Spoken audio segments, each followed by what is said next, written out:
Hi there, this is Billy Tarasio with the Modern Divorce Podcast. And today I am so happy to be joined with my friend here, Karen Mahone, and we're going to be talking about high conflict divorce. Karen, welcome to the show. Thank you so much. It's so nice to be here with you. Yeah. So this is a topic that plagues our listeners. And it is probably the worst part of getting divorced. It's the thing that lasts the longest. And so tell me, how did you come into this space? Yeah.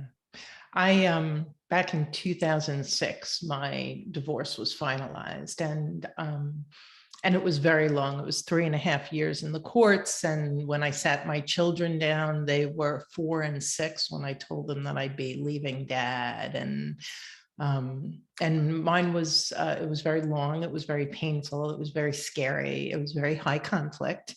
And that lasted afterwards too. Like once the ink is dry on the settlement, the other person and you still have the same triggers and challenges. And so for me, as hard as it was, I found a 12-step program. I got some really healthy support. And I found that when I emerged, I liked myself so much better. Like I had changed so much through the pain of the 3.5 years that I began to see it as a blessing, which kind of shocked even me. And then a year or so after that, what I had currently been doing for a living felt pretty irrelevant. Yeah. And I found myself getting certified as a life coach and deciding that I really wanted to help people through the transition of divorce. And so that's been just my passion and my purpose for a lot of years now. And what did you do before you created this 12-step program specific for divorce recovery?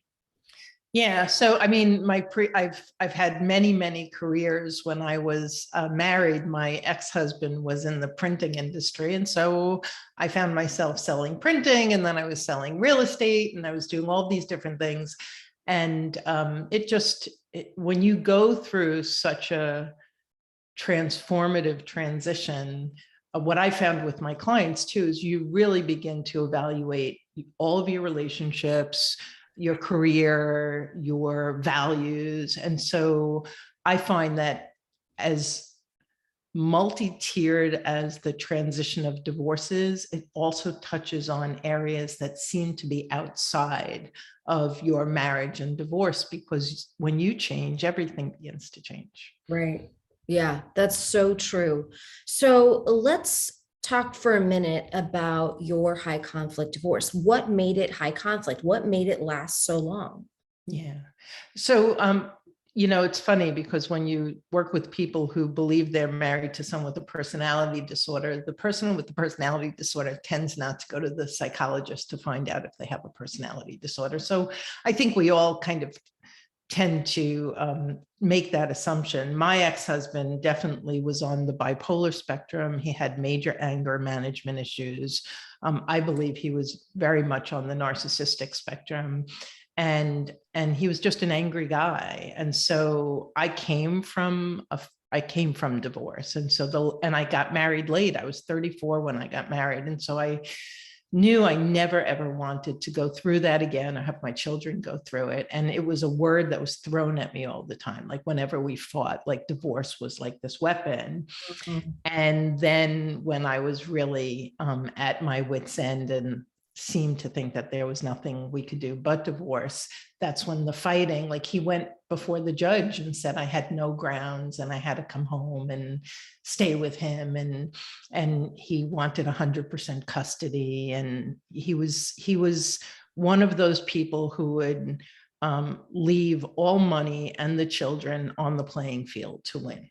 Yeah. Yeah.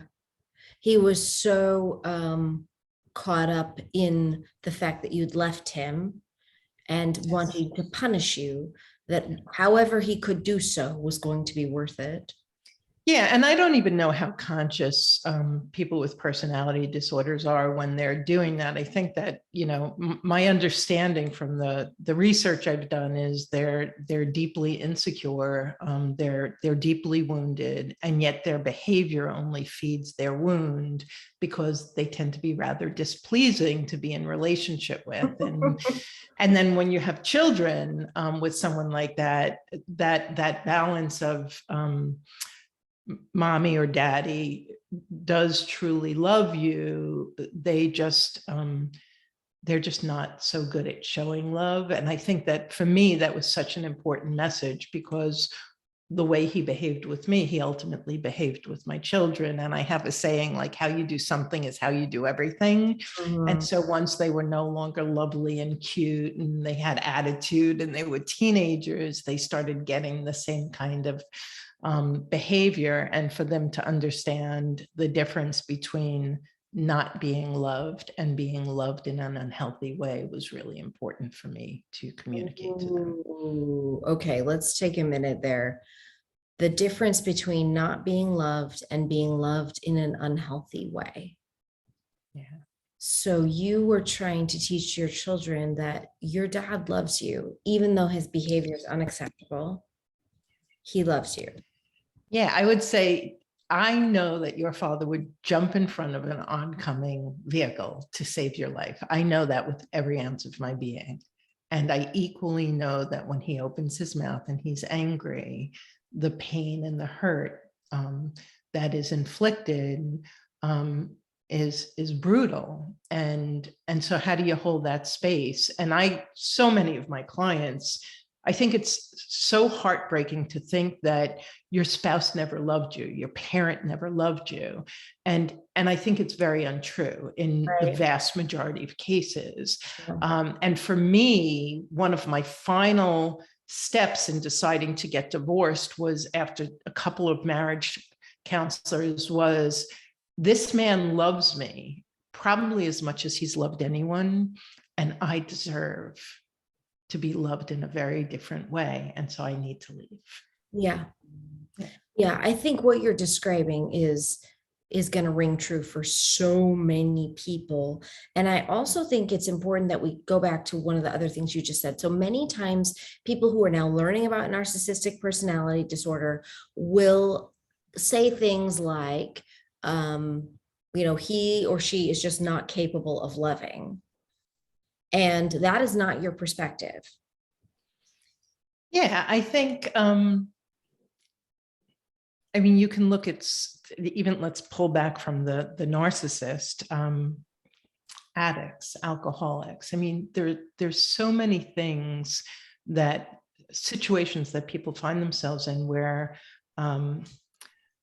they can't show up as their best self. And we talk a lot about divorce being a catalyst for healing and refining ourselves. Those of us who don't have personality disorders, right? And so when you have someone who's disordered, I'm not a psychologist. I believe that there's some people out there who perhaps can't love, but I think for the majority of us, it's a brokenness. It's a broken love. And if that rings true, because you'll have memories. In fact, none of us purposely fall in love with someone who's mean and nasty and hurtful, right? So there was a period of time where that person presented themselves in a certain way. And I believe that we all have that. And then the brokenness comes out and people are triggered and insecure, and they cause a lot of pain.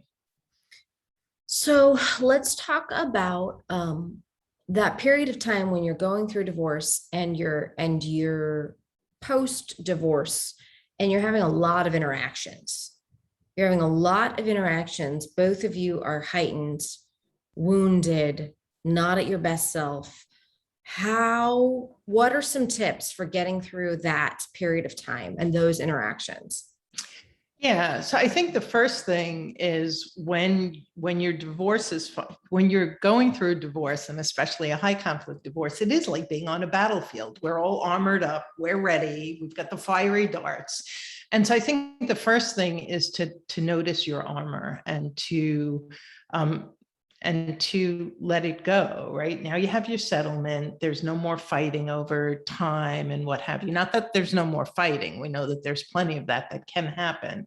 But so for the more ordered minded person, notice how you've been in the fight and make that conscious shift to letting go. And so what I mean by that is there's two key things that happen. One is people resist how someone shows up. And so I have clients who are like, I can't believe he did this. I can't believe she did this. And, but you've been married for 20 years and they've been behaving this way for 20 years. And so some people call it delusion. I like to call it resistance. And so if you begin to notice, just because you're divorced, he or she is still showing up the exact same way. Nothing's changed in terms of their behavior. But you can change your behavior. So you can, number one, stop being surprised and angry and reactive about the way they show up. So what do you do instead? You have a plan B. So I had an ex-husband who, from the time I met him, he had a very odd relationship with time. Like we would be 2 hours late for every gathering we were ever invited to.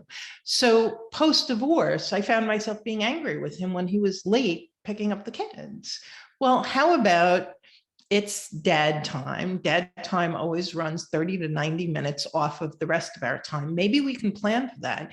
And I begin to have somebody who would care for the children in between when we agreed to the pickup and when the pickup actually happened. And so what did that do for me? It allowed me to no longer have my plans harmed. And I didn't have to get reactive, because if he shows up on time, great. If he doesn't show up on time, no big deal. And so part of it is resistance. When you begin to see, what are you resisting about your ex or soon to be ex? What's real that you just want them to change? Well, they're not going to change. When we step into that radical acceptance of she is who she is, he is who he is, now options have opened up, choices have opened up, because now I can decide how to navigate it. And the second thing is there's so many elements that you could write into a settlement if it's so high conflict that you don't want to see each other. Mm-hmm. And then if you haven't done that, you can still determine what works. And I was talking to this one fellow, Brooke Olson. He does high conflict co-parenting, and he talked brilliantly about how we have to help our children transition too, because they have a loyalty issue. And so you have a situation where you can consciously know that the transition is coming up. What do you need not to be triggered? And maybe you do the transition not at one or the other's home.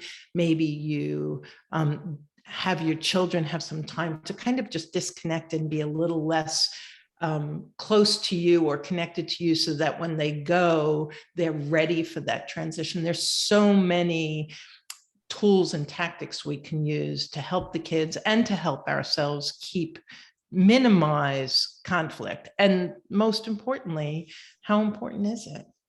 And that's a big one. Like if we get our egos out of the way, it's like, I think a lot of the bickering that happens, okay, I found myself saying, okay, let's go with that. I totally disagreed. Okay, let's go with that. It's just not as important as my piece or my children's piece. Right. So I love the example that you just gave about your ex showing up, very late. Obviously, that's going to create utter and total chaos for everyone. And, there are many people who in that situation would be just justifiably raging. Yep. Then the exchange comes. Kids are on edge. You're on edge. It's going to make for misery. And what do you have within your control? You can just plan Contingency plan. I believe that the plan B is brilliant. And so I had a daughter who was on, 2 travel soccer teams, and she had practice every night. And so that became part of the plan. Okay, so she has to be someplace. Dad was so often late getting her there. What if I can't get her there? What if I'm working? And so we can sit and we can just seethe and be angry that I even have to do this. After you fought for all of that custody, now I have to do, like, this so easy to go there. Absolutely. And yet, you know what? You are who you are. There's a reason we're not married anymore. And so what if I learned to pivot through all of this? And when I will guarantee you that when the parent is stressed, the children will be stressed. Oh, yeah. And when the parent can manage to be, it's not a big deal, no big deal. We're going to grab some pizza. We're going to do this thing. Next door neighbor kid's going to come over and hang out with you, whatever it is. When you, we used to call it daddy time. And I didn't want it to be like a nasty thing, but we had this, it was like, what time is it? It's 3:30. Well, what's daddy time though? And so it just became something that was absolutely part of their reality. I was not denying their reality. Sure. I was just doing everything in my power to minimize their stress and anxiety and my stress and anxiety around it. Right. Right. And so being able to be in a space where you could be flexible. And I think the ability to relieve pressure off your children is our number one goal. And the only way we can do that is by controlling our own. So how do people become less triggered? Because by the time you get divorced and you've got the battle gear on and you've gone to court, you're heightened, you're triggered. How do you turn that off?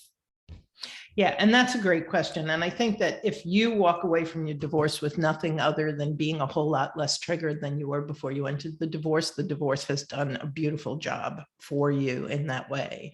And I had mentioned to you offline, we have this 12-step divorce recovery program. And there's a reason step 1 is called curb the conflict. Because whether you have a high conflict or a low conflict divorce, there's conflict. You're getting divorced, period, end of story. So the first tip in curbing the conflict really has to do with getting to know ourselves. Your ex can be so sticky. He spends too much money. She's always late. You could wax on about their shortcomings. But that's not where the gold is. Where the gems are is when we look in the mirror and we say, okay, what triggers me and why? And when you do that, you're growing your conscious awareness of yourself. So we're even raised to learn about other people and other things, but not so much to learn deeply about ourselves. And so step 1 is about the way you curb the conflict is you create space. The minute you're triggered, or the minute you realize you're triggered, which might be 2 different moments, you stop, you put yourself in a timeout. Now you could be triggered and screaming before you realize it, and that's okay. Because the moment you realize it, bite your tongue, step away, create some space. You'll start noticing your triggers sooner and sooner. And that's the beauty of step 1 is when you get to a point where before you open your mouth, before you say something you don't want to say, before you even engage, you can feel the heat or the tightness in your neck or whatever your tell is. That's your opportunity to take a step back and create some space, because from that triggered place, you have no access to your rational mind. You're going to say things without thinking about it. And it's basically it's like throwing emotional grenades across the room. When you create space and you allow yourself to calm, and it doesn't take much time, it could be 30 seconds or a minute, you could breathe, you then reconnect with your rational mind, and now you have a choice to make. And that choice, if it involves acceptance of who the person is, then your choice is, what do I want to say? What do I want to do? That's going to move me in the direction I want to go in. Because many times what we do is in trigger, we go in the opposite direction. We blow things up, we throw fuel on the fire, we get burned, everything gets ugly, the kids are upset. Oh yeah. Oh yeah. Okay. And there are different phases. So it's interesting. I've got a client who's going through this right now. She's in the middle of her divorce. An exchange happened and it was just terrible and ridiculous. And both of them are saying things they don't want to in front of the children. It's bad. I am several years outside of my divorce. That happens much less often, but it sure did during the divorce. And then you are like smooth sailing, right? So what's interesting in my case is both of my children have chosen to completely disconnect from their dad. Mm. And so I'm 15 years post-divorce, and I'm going to say 12 of them were bumpy. They got less bumpy as we went along. Once it was no longer, and this is the other thing, once you're divorced, it doesn't have to be between you and your ex most of the time with a lot of the triggers, because we're not going to change that person, but what we can do is pour into our children. So for instance, with my son, who's my codependent, who would keep going back to, support dad and be with dad. And then he'd come home like crying, crushed, devastated. Well, I wasn't going to pick up the phone and talk to dad. There was no changing that. But I could say to him, when you know how someone behaves, it's kind of like it's a lion in a cage and you keep walking in. Well, at a certain point, it's your fault you're walking in and getting bit. So let's talk about how you could do it differently. And so while I couldn't change dad's behavior, I certainly was able to help my son see a pattern of behavior on his part that wasn't serving him, so that he could stop blaming his father for being so hurt and start taking responsibility, learning boundaries, articulating what he needed, and the saying in 12 steps is, say what you mean, but don't say it mean. I don't care how disrespectful your father is to you, you don't disrespect him. Not because he shouldn't be disrespected, which he shouldn't, but because and this is what I say to my kids all the time, don't ever allow someone else's bad behavior determine your level of behavior. And so now I have emerging adults in their 20s, and it's such a gift to see how they've grown through what was an incredibly difficult childhood, and the skills that they bring into their relationships now. And so I would say to all of you who are facing high conflict divorce, when you can shift the focus away from the person you're divorcing and really take an opportunity to learn and grow and heal, and then pay it all forward to your children, it's a brilliant experience. Well, that's amazing and incredible. A lot of people are in a situation where they feel like they need to protect their children from their ex, and they need to take custody away from their ex. Yeah. What do you say to those people? Well, I just got chills as you asked me that question, and tears in my eyes. I had gone to my attorney and I had gone to my kids' therapist because I felt like I needed to do exactly that. And if your children are in physical harm, by all means, you do what you have to do. If it's emotional, what I was told and what ended up being so true is, if I went and stood between them and their dad, I would become the bad guy. And what I was told by both legal support and mental health support was, as painful as it is, you have to allow them to get there on their own. And it was painful. It was painful. Can I ask, I want to understand something. Were your children telling you they didn't want to go, or were you seeing something and you wanted to protect them from that? There was my kids were afraid to say they didn't want to go. Sure. They were, I mean, at one point, my ex had said to my son when we were going through divorce, if you speak to, and we had the police, we had child protective services, we had the whole 9 yards involved. If you speak to anybody who comes and asks you about mom and dad, and you say anything bad about dad, I will go to jail and you'll never see me again. Well, what happened after that was for 10 years, my son basically took the fifth with every therapist, every CPS person. Like, he was not going to be the kid who put his father in jail. And it had a debilitating impact on him. And yet, so to your question, there was one time when he didn't want to go, and I called his therapist, and because I just didn't know. It's like the settlement says he has to go. I don't want him to go. And the therapist said, your number one responsibility is for the health and safety of your son. And it sounds like he shouldn't go. And he was on the third floor. I said, lock your door. And my ex was outside, and he said, I'm calling the police. And I said, I'm putting on a pot of coffee. Let me know when they're here. We can invite them in and I can tell them what's going on. And he left. He was a bully with a bark, but not so much of a bite, which for me was a gift. Right. Right. So you had to understand when to stand your ground. So there's a time. It's a judgment call. It's so hard. And the truth is, you'll see the tells too. So if you start trying to protect your child and your child turns against you to protect their other parent, that's the tell that you need to step back. And as painful as it is to see, you need to help them learn their lesson. And that is not a fast or an easy pill. For me, the long-lasting impact has been really solid. But the short term was heartbreaking. My heart broke more times than I could share, with each of my children, just being heartbroken by the way that their dad behaved.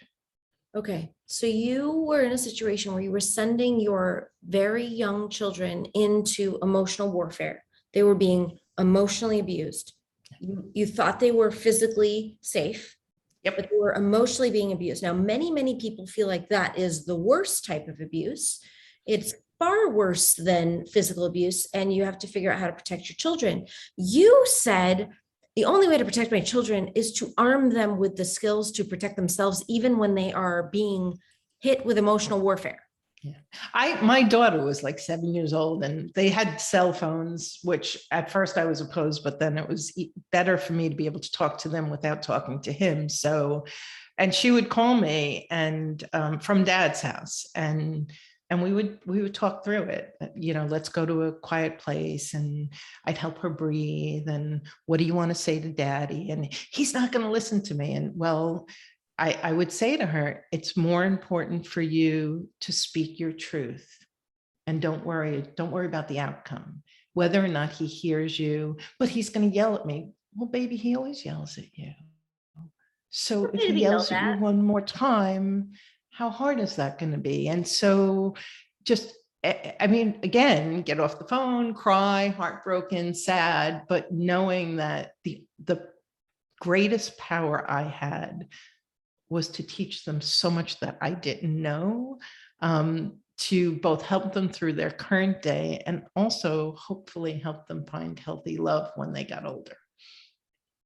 Man, so there's just so much here. And the downside is, as adults, you can leave those situations. You can leave those relationships. You can take care of yourself, and children can't, and they need parents to take care of them. Yeah. But so you were taking them to therapists, and in therapy, and the therapists were telling you they're okay. Yeah. So,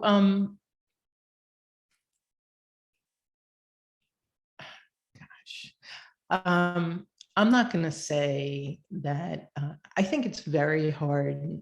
I think my ex was pretty hard, and it's hard to emerge from a childhood with that kind of a personality and not have issues. My children both emerged with issues. their ability to overcome has been such a blessing to watch. And so if your kids are, and it was almost 50-50 custody. And so it's like, if they're over there, here's the bottom line. You married this person, they were born to mom and dad for a reason.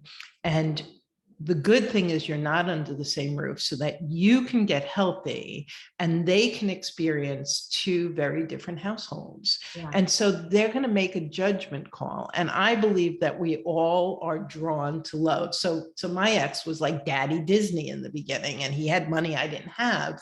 Well, at the end of the day, kids might be interested in, you know, the cell phone and the whatever big toy or vacation, but long term, they want to be seen and heard and loved and received. And yet, if you're reactive and you're not safe, then they're not going to share with you what you absolutely want them to share with you. If you bash your ex, they're not going to come to you in that vulnerable place where they really need guidance. So when you can stay ordered, can regulate your own emotions, and can just pour into them, you become their safe island. You become the person that they're going to navigate to, that they're going to trust and share with. And that's where we get to heal our children.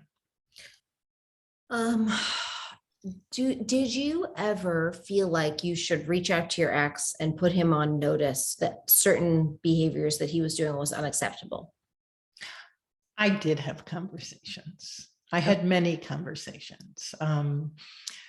They almost always deteriorated into, you know, just accusations going back and forth. I came to a point where talking to my ex was pretty much like putting my nose up against a brick wall and talking to the wall. And at that point, I would infuriate him because I just wouldn't engage. We can agree to disagree. Well, if that's how you feel, I guess you'll have to go with that. I'm sorry you feel that way. I have a different opinion. I'm not going to engage in this. We've been through this 600 times. And so I would just stay calm and hold my boundary and focus all my energy on the children. Mm-hmm. Mm-hmm. Okay.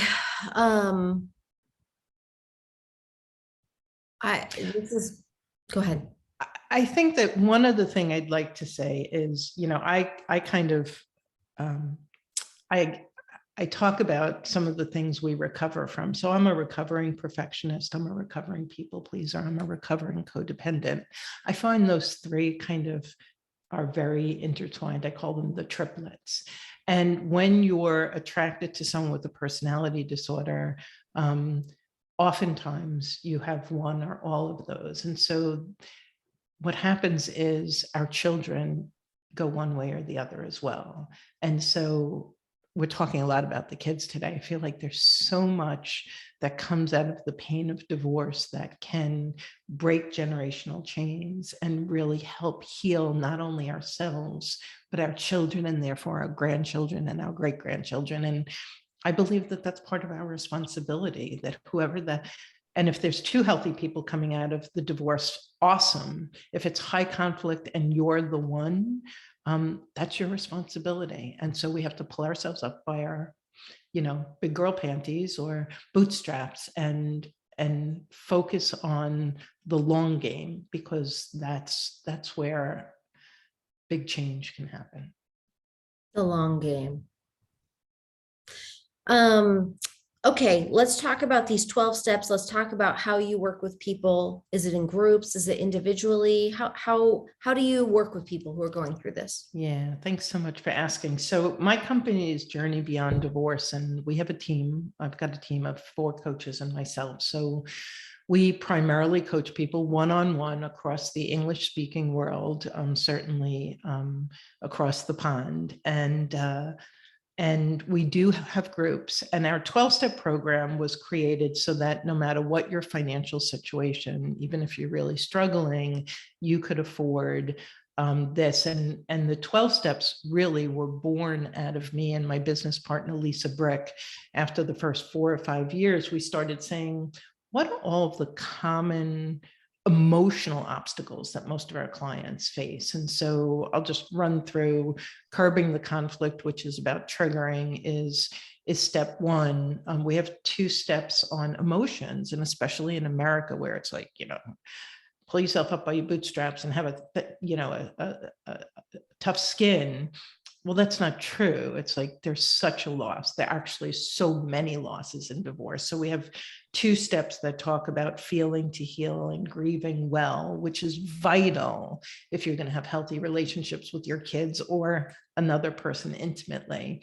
And then people tend to get so super glued to the problem that they can't find their way to the solution. So we have a whole step on shifting from a problem orientation to a solution orientation, which is brilliant. It raises your emotional energy, and it puts you in a place where you see more choices, whether you're post-divorce. And that's the thing, the program's for anyone, regardless of where they are. So if you're post-divorce and you're still seething and fighting and in the same dysfunctional dance, just with a piece of paper that's signed by the judge, the 12-step program's for you. You'll move quickly. We talk about acceptance, radical acceptance, because the opposite is resistance, and resistance causes severe suffering. And we talk about judgment, and we're all very judgmental. We think we know everything about what the other person's problems are. And this is step 6 on judgment. And we invite people to swap out curiosity for judgment, even with that ex of yours that you think you know so well and why he or she is doing what they're doing. And when you step back and you let go of that, again, you begin to see more possibility in moving forward. Awesome. Very cool. And so how do people find you? So Journey Beyond Divorce, we have a podcast, Journey Beyond Divorce. Our website is Journey Beyond Divorce. We're on Facebook and Instagram. But if you go to journeybeyonddivorce.com, you'll find everything about us there. And we offer a free rapid relief call. It's a free 1-hour coaching call to anybody who reaches out, no strings attached. So if you're struggling in anything, reach out and talk to us, and we'll support you, and you'll be amazed what happens in 1 hour. That's great. Well, I've been amazed. It's been a fun episode. Thank you so much, Karen. Thank you, Billy. Thanks so much for having me on. Bye. Bye-bye.